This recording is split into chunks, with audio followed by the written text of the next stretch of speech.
Hello friends, current study with Om academy में आपका स्वागत है। आज है 19 जनवरी और आज हम बात करेंगे छत्तीसगढ़ भारत और अंतर्राष्ट्रीय स्तर के कुछ घटनाक्रमों पर। चलिए स्टार्ट करते हैं, देखते हैं कल के क्वेश्चन से।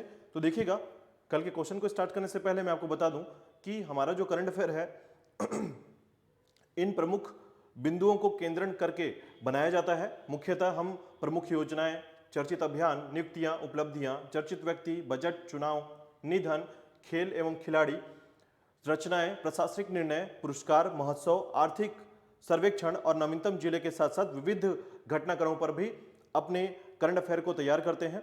तो हमारे चैनल से जुड़िए। चलिए बात करते हैं कल के क्वेश्चन से। तो देखिएगा कि किस देश के एंडी मरे ने ऑस्ट्रेलियन ओपन में 50वीं जीत हासिल की है। ठीक है, तो याद रखिएगा एंडी मरे जो है ये ब्रिटेन से हैं।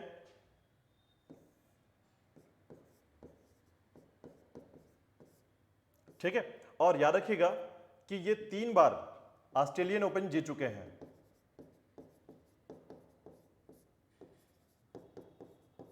ठीक है, 3 बार जीत चुके हैं और अभी सेकेंड राउंड के लिए याद रखिएगा इन्होंने सेकेंड राउंड में अपना पोजीशन जो है ये तय कर लिया है। ठीक है, इन्होंने अभी वर्तमान में हो रहे ऑस्ट्रेलियन ओपन में सेकेंड राउंड पर अपना अस्तित्व बना लिया है, यानी सेकेंड राउंड पर ये पहुंच चुके हैं। थोड़ा सा याद रख लीजिएगा इसको। ठीक है, चलिए आगे देखते हैं।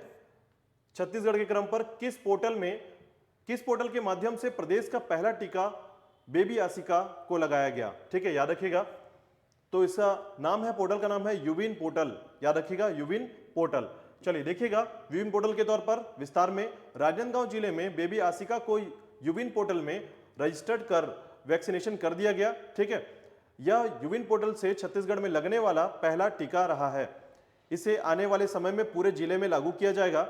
इससे बच्चों और गर्भवती महिलाओं के टीकाकरण में रियल टाइम मॉनिटरिंग के लिए लॉन्च किया गया है। ठीक है, याद रखिएगा। चलिए दूसरे टॉपिक को देखिएगा। हाल ही में राज्य में एक नया पक्षी विहार बनाया गया है, वह किस जिले में स्थित है। ठीक है, तो इसका राइट आंसर है बस्तर, जो कि जगदलपुर के अंतर्गत यहां पर बनाया गया है। ठीक है, तो देखिएगा छत्तीसगढ़ के जगदलपुर में स्थित लामनी पार्क में नया पक्षी विहार बनाया गया है। इसका उद्घाटन 26 जनवरी को मुख्यमंत्री भूपेश बघेल के द्वारा किया जाएगा। यहां देसी और विदेशी बर्ड्स और पक्षियों की कुल 30 प्रजातियों को रखा जाएगा।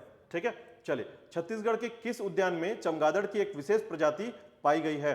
तो याद रखिएगा कांगेर घाटी राष्ट्रीय उद्यान में पाया गया है, जिसे हम ऑरेंज चमगादड़ के नाम से जानते हैं। ऑरेंज रंग का चमगादड़ जो है इसकी जानकारी मिली है। देखिएगा बस्तर जिले के कांगेर घाटी उद्यान में, राष्ट्रीय उद्यान में चमगादड़ की एक विशेष प्रजाति मिली है। यह ऑरेंज और ब्लैक रंग का है। इसके 38 दांत हैं और इसका वजन लगभग 5 ग्राम के आसपास है। बोलचाल की भाषा में इसका नाम पेडेंट बैट तथा इसका वैज्ञानिक नाम कैरीवोला पिक्टा है। ठीक है, चलिए नेक्स्ट देखिएगा, किनके द्वारा लिखी गई किताब एग्जाम वॉरियर्स का राज्यपाल अनुसुईया उइके ने विमोचन किया है। तो याद रखिएगा प्रधानमंत्री नरेंद्र मोदी के द्वारा यह किताब लिखी गई है, एग्जाम वॉरियर्स। याद रखिएगा।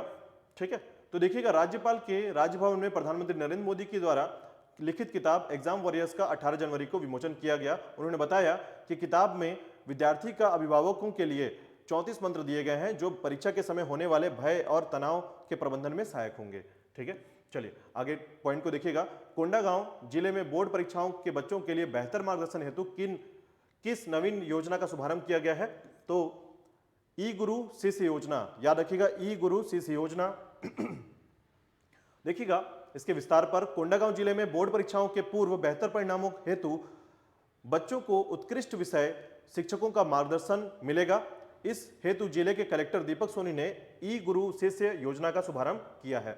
ठीक है, वर्तमान में राज्य के किस क्षेत्र की कॉफी की ब्रांडिंग निजी कंपनियों के तर्ज पर किया जाएगा। तो याद रखिएगा बस्तर क्षेत्र में।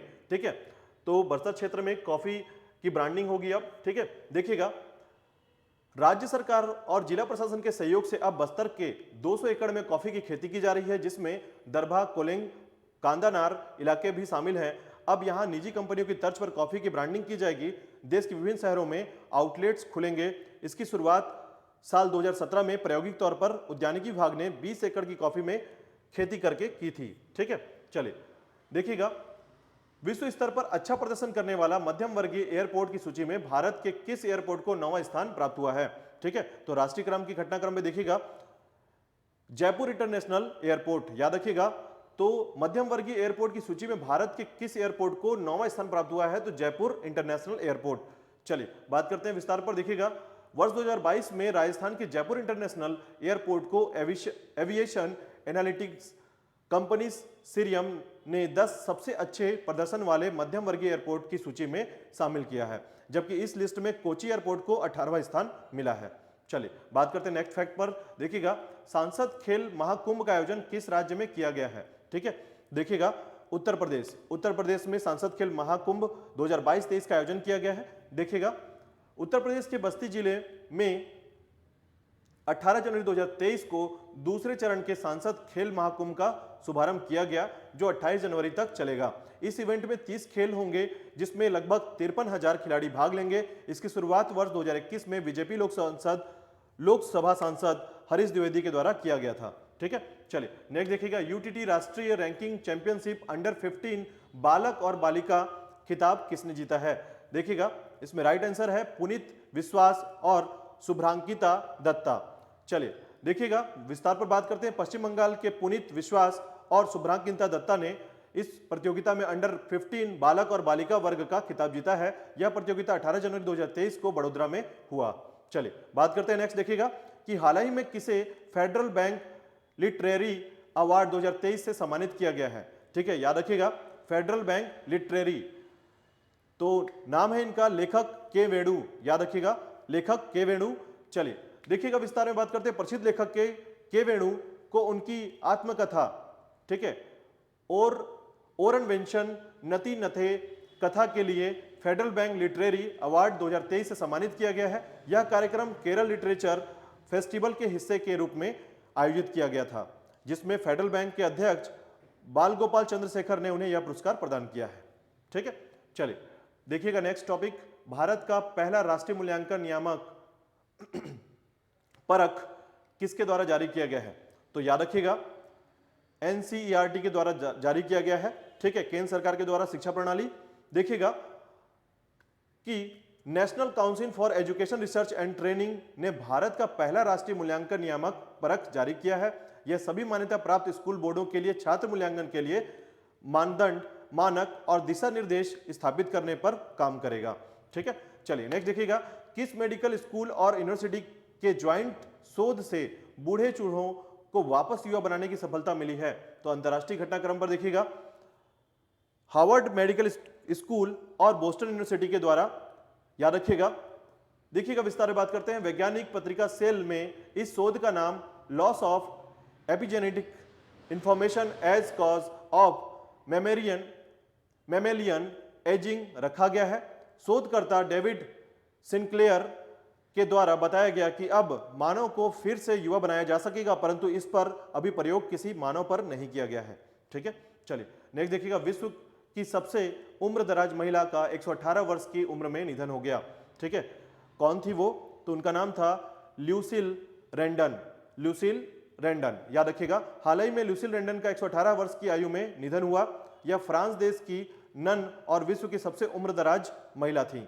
चलिए बात करते हैं नेक्स्ट टॉपिक पर। देखिएगा यूरोपीय संघ ने कहां अपना पहला मेनलैंड सैटेलाइट लॉन्च पोर्ट स्थापित किया है? याद रखिएगा उत्तरी स्वीडन में। ठीक है, उत्तरी स्वीडन में, याद रखिएगा। देखिएगा विस्तार में बात करते हैं। उत्तरी स्वीडन में किरुना शहर के एस्त्रांज स्पेस सेंटर में यूरोपीय संघ ने अपना पहला मुख्य भूमि कक्षीय प्रक्षेपण परिसर स्पेस पोर्ट एक्सचेंज लॉन्च किया है। यह एक नया उपग्रह प्रक्षेपण और पुनः प्रयोज्य रॉकेट